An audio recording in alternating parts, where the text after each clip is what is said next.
तो जो sudden speed breaker आते हैं वहाँ पर ना ये बहुत ज़्यादा खट होती है, डरावना रहता है वो। अब इतनी हाई क्रॉस हो गई हैं बाज़ार में कि वहाँ पर लोगों के लिए बहुत ज़्यादा इंटरेस्ट नहीं रह गया इसमें। बट हाँ, जो चला रहे हैं वो बहुत खुश हैं। 2024 जाने वाला था और परिवार को एक वादा किया था कि घुमा के लाएंगे लंबा चौड़ा, क्योंकि हमारी 2 फैमिलीज थी। 2 फैमिलीज के साथ हम निकले थे, जिसमें 4 बच्चे हो गए, 4 बड़े हो गए।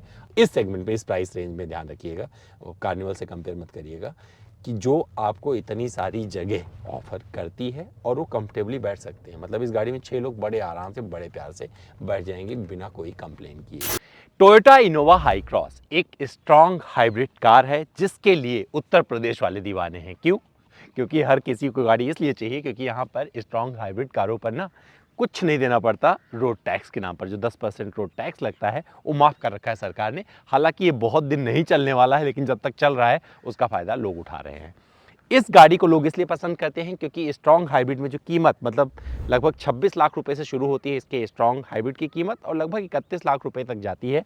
और ये अपने फ्यूल एफिशिएंसी की वजह से लोगों के दिलों में अलग जगह बना रही है।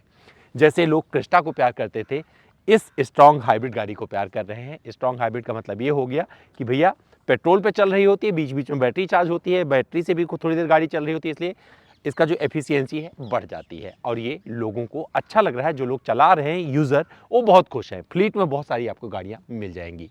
मैंने क्या किया, इस गाड़ी को ऑलरेडी बहुत कुछ चलाया हुआ था, तो नए साल में जब हम आ रहे थे तो बहुत सारे लोगों ने बोला था कि स्ट्रॉन्ग हाइब्रिड की जब बात करें कि अभी भी खरीदनी चाहिए, तो इस गाड़ी के ओडोमीटर पर उस टाइम जब मैंने चलाना शुरू किया लगभग 45,000 किलोमीटर के आसपास में ऐड था। और फिर मैंने इस गाड़ी को लगभग 3600 किलोमीटर चलाया। और अब यहाँ पर मेरे पास एक कहानी है बताने के लिए कि अगर आप इस गाड़ी से माइलेज सोचते हैं तो ये अलग अलग परिस्थितियों में कितना माइलेज दे सकती है, क्योंकि 5 टैंक पेट्रोल मैंने इसमें भरवाया है। और साथ में मेरे फैमिली, मतलब 8 मेंबर इस गाड़ी में ट्रैवल कर रहे थे, तो वो कितने कंफर्टेबल थे। और जो हमारा रूट था उसे बता देता हूँ कि मैं दिल्ली से शुरू किया था और Ajmer, Ahmedabad, Dwarka, Somnath, statue of unity और वापस दिल्ली। तो ये रूट मैंने कवर किया है। तो चलिए आपको बताते हैं इस गाड़ी ने मुझे कितना माइलेज दिया, और अगर अभी भी आप इसके बारे में सोच रहे हैं तो क्यों इसे खरीदना चाहिए। तो इस वीडियो को बनाने का मकसद सिंपल सा है कि भैया अब इतने वक्त बाद, मतलब एक गाड़ी मैं चला चुका हूँ। मतलब अब ये नहीं कि मैं चला के फिर बता रहा हूँ, ऐसा कुछ नहीं, मैं चला चुका हूँ। इसके बाद में आपसे एक्सपीरियंस साझा करने आया हूँ। और जो सफ़र था ये बहुत ही दिलचस्प था, क्योंकि 2024 जाने वाला था और परिवार को एक वादा किया था कि घुमा के लाएंगे लंबा चौड़ा। तो मुझे लगा क्यों ना गुजरात दिखाया जाए। तो गुजरात का टूर बनाया, और गाड़ी जब सेलेक्ट करने निकला तो मुझे लगा जब स्ट्रॉन्ग हाइब्रिड की बात की जाती है, टोयोटा बोलती है कि हाई क्रॉस बढ़िया माइलेज दे सकती है, तो क्यों ना उनके माइलेज के सारे कुछ पैसा भी बचाया जाए और एक कंफर्टेबल जर्नी करके आए। क्योंकि हमारी 2 फैमिलीज थी, 2 फैमिलीज के साथ हम निकले थे, जिसमें 4 बच्चे हो गए, 4 बड़े हो गए। और ये वाली गाड़ी 7 और 8 सीटर विकल्प में आती है। तो मेरे हिस्से में जो आई वो थी भैया 7 सीटर, मतलब बीच में कैप्टन सीट, पीछे बैठ सकते हैं 3 लोग। पीछे वाली सीट पे बोलते हैं 3 लोग बैठ जाएंगे, यहाँ पे 2 बैठ जाएंगे। टेक्निकली इसको मैं 6 बोलता हूँ, लेकिन वो लोग इसे 7 बोलते हैं, क्योंकि एक हेडरेस्ट एक्स्ट्रा जो देते हैं ना, इसलिए पीछे वाले बोलते हैं 3 लोग बैठो आराम से। बट उसको मैं चाइल्ड सीट मानता हूँ। बट मैं कंफ्यूज था कि अगर 8 लोग 9 दिन के लिए जा रहे हैं तो क्या ये गाड़ी इतना कंफर्ट दे पाएगी कि आराम से सफ़र पूरा हो जाए, और साथ में ये माइलेज कितना देगी। क्योंकि 3500-3600 किलोमीटर जाना था, तो मुझे पता था कि भैया ढेर सारा पेट्रोल वेट्रोल डलवाने वाला हूँ। तो मुझे लगा हर हिस्से का माइलेज आपको बताया जाएगा, किस जगह से शुरू किया, कहाँ गए, सब कुछ बताएंगे। तो जब मेरे पास गाड़ी आई, टैंक पूरा फुल था, तो मैंने सिंपल जीरो रीसेट कर दिया, क्योंकि मुझे पता था कि 40-50 किलोमीटर चल के आई है। तो उस हिसाब से बाद में ये भी इसमें ही कैलकुलेट कर लेंगे, और बाद में आपको एक्यूरेट माइलेज भी बताया जाएगा। जो मैंने 3000 किलोमीटर के आसपास का जो माइलेज था, उस पर जो फ्यूल आया है वो आपको बाद में बताऊँगा। तो दिल्ली से सफ़र शुरू हुआ, और सफ़र शुरू करने से पहले सबसे बड़ा चैलेंज था कि भैया इसमें बैग कैसे, क्योंकि बिना सामान के छुट्टियां मनाने जा रहे हैं, और बीवी है, बच्चे हैं, सबके अलग अलग कपड़े, रोज़ फ़ोटो खींचनी है तो रोज़ के कपड़े रखने ज़रूरी हैं। और ये मेरे साथ ही नहीं है, सबके साथ होता है जो सफ़र पे जाते हैं, जो वीकेंड मनाने जाते हैं। और कितने लोग वीकेंड मना के आए हैं, किस गाड़ी मना के आए हैं, अपना कमेंट करके ज़रूर बताते रहें। मैं चाहता हूँ उनका भी एक्सपीरियंस यहाँ पर आता रहे, क्योंकि लोग आपके कमेंट देखते हैं तो और ज़्यादा उनको मज़ा आता है कि भैया मैंने तो इस वाली गाड़ी से किया था, मैं इतना कंफर्टेबल था। तो मैंने किससे किया, Innova high cross strong hybrid, जो इनका टॉप वेरिएंट है, इससे किया, जिसमें बड़ा सा पैनोरामा पैनोरामिक सनरूफ मिल जाता है, वेंटिलेटेड सीट मिलती है। और वेंटिलेटेड सीट का कोई मतलब नहीं बनता है सर्दियों में, जहाँ पे मैं अभी चला रहा था। लेकिन जहाँ मैं गया था वहाँ पर गर्मियाँ थी और मैंने वेंटिलेटेड सीट का इस्तेमाल भी किया, AC भी मैंने इसका उपयोग किया। तो जब मैं यहाँ दिल्ली से निकला, सामान 2 बड़े बैग, हमने सोचा कि भैया क्या करते हैं कि सबसे बड़े वाले बैग में सबका सामान रखते हैं और देखते हैं आएगा क्या। और सच बता रहा हूँ, 2 बड़े बैग, बड़े वाले, आप देख सकते हैं वीडियो में, वो आराम से वहाँ पर जम गया।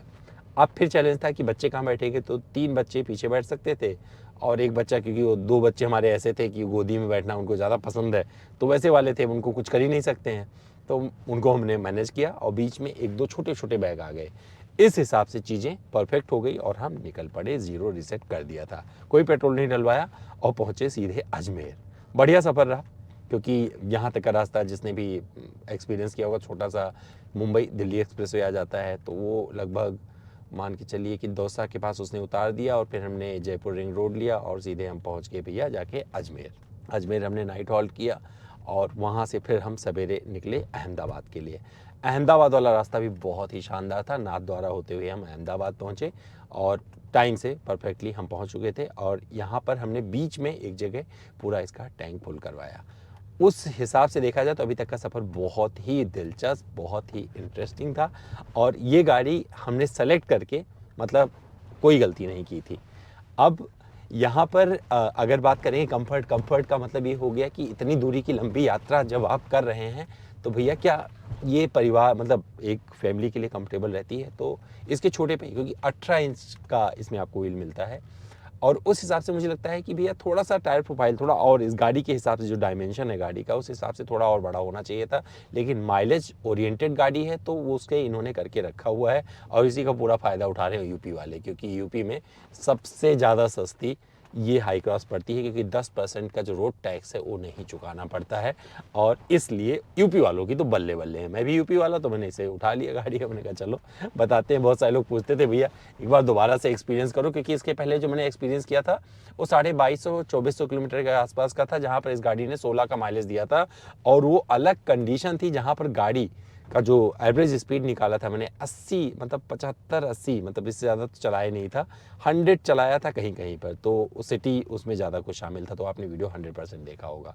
कंफर्ट टेस्ट वगैरह कर चुका हूँ, वो भी वीडियो आपने ऑलरेडी देखा है और कंफर्ट में कोई भी कंप्लेन नहीं कर सकते हो। अगर सामान बहुत ज़्यादा ना लादना हो तो मान के चलिए कि ये इकलौती ऐसी गाड़ी है इंडियन मार्केट में, इस सेगमेंट में, इस प्राइस रेंज में, ध्यान रखिएगा, कार्निवल से कंपेयर मत करिएगा, कि जो आपको इतनी सारी जगह ऑफर करती है और वो कंफर्टेबली बैठ सकते हैं। मतलब इस गाड़ी में 6 लोग बड़े आराम से, बड़े प्यार से बैठ जाएंगे बिना कोई कंप्लेन किए। यूटिलिटी स्पेसेस भर भर की मिलती है, चाहे पीछे वाले गेट पर पानी की बोतल लगाएं, 3 बोतल आराम से आ जाती है, वहाँ भी सारे दरवाजे इस हिसाब से जोड़ लीजिएगा। कप होल्डर भी पीछे वाली सीट पर मिल जाता है, वहाँ पर आप आराम से चौड़े होकर बैठ सकते हैं।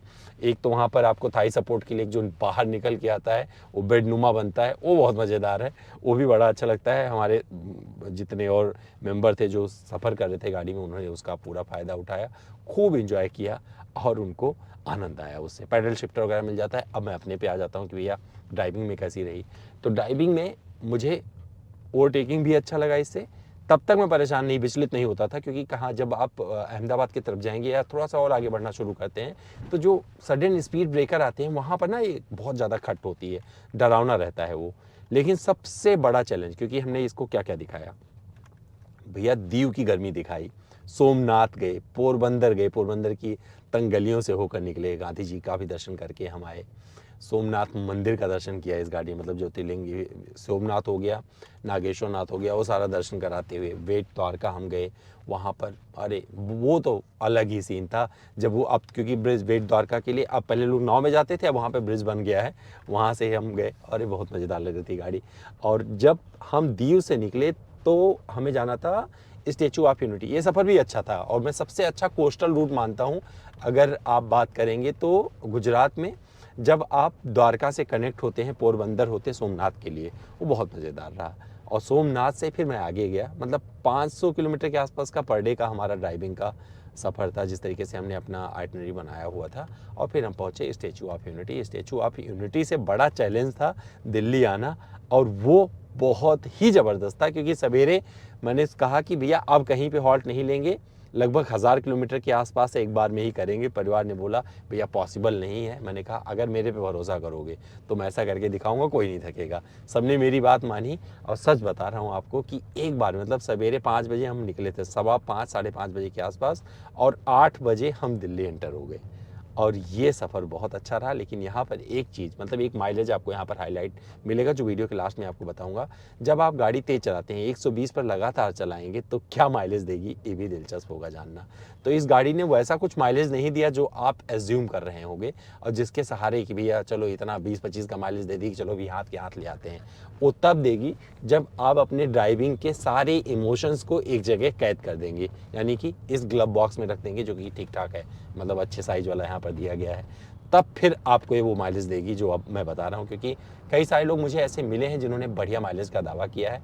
एडास इसका बहुत अच्छे से काम करता है और आपको बता दूं कि ब्रेकिंग बाइट्स वगैरह भी बहुत अच्छी है। मतलब इस गाड़ी से कोई कंप्लेन नहीं कर पाएंगे, ना कंफर्ट के मामले में ना ब्रेकिंग बाइट्स के मामले में। लेकिन जब कंप्लेन करेंगे तो जो मेरा इंतज़ार रहा, क्योंकि इस सफ़र में 100 के आसपास, मतलब 100-120 ये चलाने को मिला, क्योंकि जो रोड की लिमिट थी वो मैंने पूरा एक्सपीरियंस किया।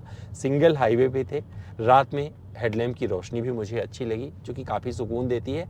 और इस गाड़ी को अब बहुत सारे लोग मुड़ के नहीं देखते हैं, आपको बता दूं, क्योंकि 47,000 किलोमीटर ये पार्टिकुलर गाड़ी भी चल चुकी है। आपको बता देता हूं यहाँ पर कि अब इतनी हाई क्रॉस हो गई हैं बाज़ार में कि वहाँ पर लोगों के लिए बहुत ज़्यादा इंटरेस्ट नहीं रह गया इसमें।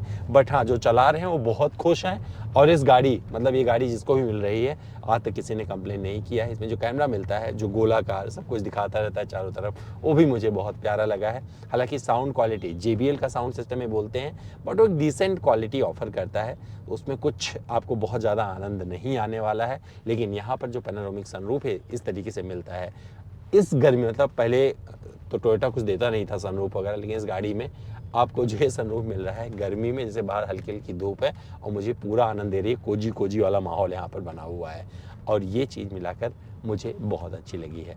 तो भैया इस एक्सपीरियंस के साथ जो मैंने इस गाड़ी से जिया है, जहाँ पर रात भी था और खुली रोड भी थी, नेशनल एक्सप्रेसवे भी था, और उस लिहाज से जो मैंने एक्सपीरियंस किया वो आपसे साझा किया है।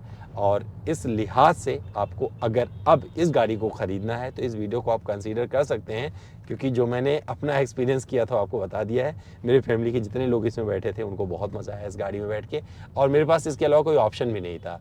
इनविक्टो एक ऐसी गाड़ी है जो सेम गाड़ी है, सिर्फ उसमें लोगो टोयोटा का नहीं है, मारुति का है, इस वजह से उस पर डिस्काउंट मिलता है, लेकिन स्पेस वगैरह सब कुछ आपको एक जैसा मिल जाता है। अभी भी अगर आपको हाई क्रॉस नहीं मिल रही है तो मैं सजेस्ट करूंगा कि जाइए इनविक्टो खरीद लीजिए, कोई तकलीफ नहीं होगी, वहाँ पे आप पैसे भी बचा पाएंगे। पर फिर भी इस गाड़ी को अगर कोई खरीदने की सोच रहा है तो कोई गलती नहीं कर रहा है, क्योंकि यहाँ पर कंफर्ट भर भर के मिलता है और ये जो थोड़ा सा इलेक्ट्रिक पर चलती है उससे आपको थोड़ा सा माइलेज भी इन्हांस करके दे देती है।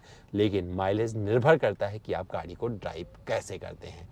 तो इसके साथ ही अब मैं आपको ले चलता हूं उस पड़ाव की तरफ जहां पर हमने माइलेज को पूरा कैलकुलेट किया है और बताते हैं कितना माइलेज इस गाड़ी ने मुझे दिया है। वैसे तो मैंने इस Innova high cross strong hybrid को लगभग 3600 किलोमीटर चलाया, लेकिन जो माइलेज आपको देखने को मिलेगा यहाँ पर वो है 3039.8 किलोमीटर का। और वहाँ पर जो मैंने पेट्रोल डलवाया है वो 229 लीटर का पेट्रोल डलवाया है।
मुझे माइलेज, एवरेज माइलेज मिला है 13.27 किलोमीटर प्रति लीटर का माइलेज इस गाड़ी ने मुझे निकाल कर दिया है।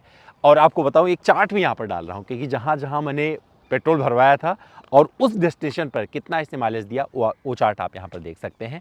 लेकिन आपको बताता चलूँ कि जिस तरीके से आप गाड़ी को ड्राइव करते हैं वैसा ही आपको माइलेज मिलने वाला है।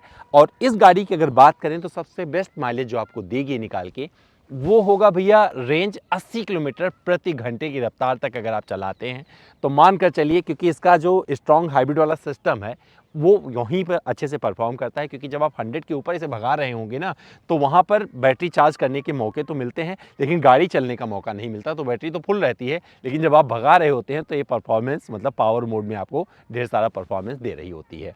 एक चीज़ जो थोड़ी सी अजीब लगेगी इसके छोटे पहिए, तो कई जगह जब आप कहीं स्पीड ब्रेकर से निकल रहे होंगे, क्योंकि जो राजस्थान वगैरह के स्पीड ब्रेकर हैं वहाँ पर ये एकदम बहुत अजीब तरीके का अनकम्फर्ट केबिन में देती है। लेकिन जब नॉर्मल वेल पेव्ड रोड रहता है तो वहाँ पर कोई दिक्कत नहीं। लेकिन ये 18 इंच का जो टायर प्रोफाइल आपको मिल रहा है यहाँ पर, आपको बता दूँ कि ये लगेगा कि कहीं ना कहीं से आपको अनकंफर्टेबल बना रहा है, लेकिन फिर भी जब रास्ते अच्छे होते हैं तो वहाँ पर कोई दिक्कत नहीं आती है। इस रास्ते की बात नहीं कर रहा हूँ जहाँ पर खड़ा हूँ, वेल पेव्ड रोड की बात कर रहा हूँ।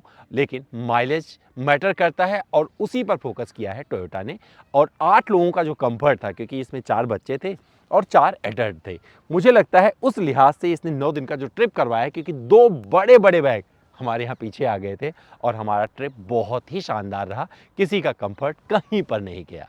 तो भैया इस वीडियो में जो मुझे माइलेज मिला वो बताया, जो मुझे कंफर्ट मिला वो आपसे साझा किया। अब आपको बताना है हमारा वीडियो आपको कैसा लगा।